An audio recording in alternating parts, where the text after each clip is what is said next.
Welcome back. Time now 6:21. As the Russian invasion of Ukraine intensifies, major tech companies like Google and Facebook are taking action against Russia by restricting access to their platforms and disabling data. Such a unique situation here. Joining us with more on this, Shelly Palmer, tech consultant and host of the TechStream podcast. Shelly, thank you so much for being here.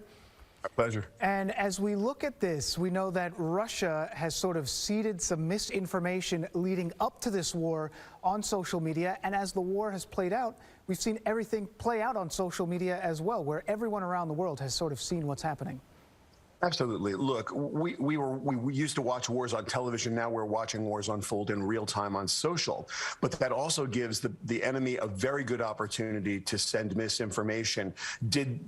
Did a battle go better for one side than the other? You know, what kind of momentum, what kind of mindset will the people who are being attacked have, and also the soldiers? So misinformation is a tool of warfare. It always has been, and it's amplified by social media. So it makes sense that all the social media companies are being incredibly vigilant about what kind of information is allowed on the platform, locking people's profiles, making sure that the bots are as restricted as possible. And we've seen that. But there's been something even more interesting that went down the other day.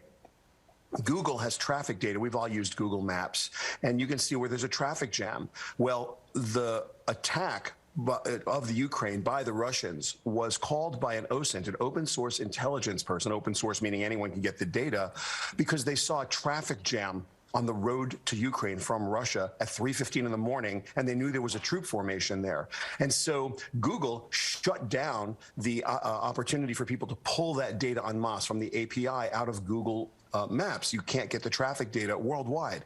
This protected the people in Ukraine because you couldn't use that intelligence. You couldn't use that data to enrich profiles for a battle plan, and it kept people safer. So, but we all use that data every day too. So now the question becomes, what data do we use every day that if the enemy has, it helps them, but it helps us too? So, and Shelly, before you get into that, I just want to make mention, like, the fact that, you know, to get people caught up at this point in the interview, this is a different kind of warfare. It's digital, right? So we're, you know, this is a new, I mean, if we're looking at this war as like the tech side of it, I mean, we really are looking at the fact, like you're talking about, how Google has shut down, you know, certain, you know, the maps and what have you. And what else can someone in this point see as a different shift of the warfare? Yeah, I get you, Reagan. Look, when we think about cyber warfare, we think about hackers and hacking command and control, right? There's the military control. You expect there to be commanders, and they have to communicate with the troops, and we're going to take that chain of command, and we're going to try and disrupt it using cyber warfare. We're going to try and get to people's servers. That's not what cyber warfare is right now, and certainly not in the Ukraine. There's all kinds of that going on, to be sure, but understand that we are all super dependent on our data. We're super dependent on our smartphones. Everything we use requires us to be connected to the internet. So when you get between us and the internet, if you have the ability to change the information we see, to change the way we see it, the time that we see it, even if it's the same data but it's delayed, when we rely on something like turn instructions or traffic jams to get from place to place, or if I'm trying to put a crowd together on Twitter or on Facebook, and I want everyone to go meet me at the supermarket because we have to do something there, whatever that is.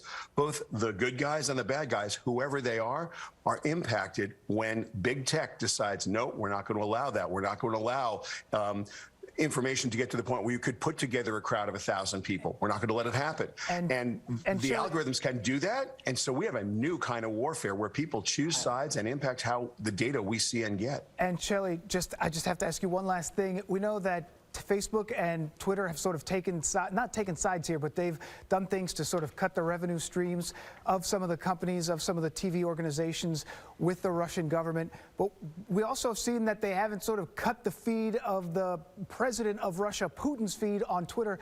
Just very quickly, what do you make of that? Why hasn't that happened?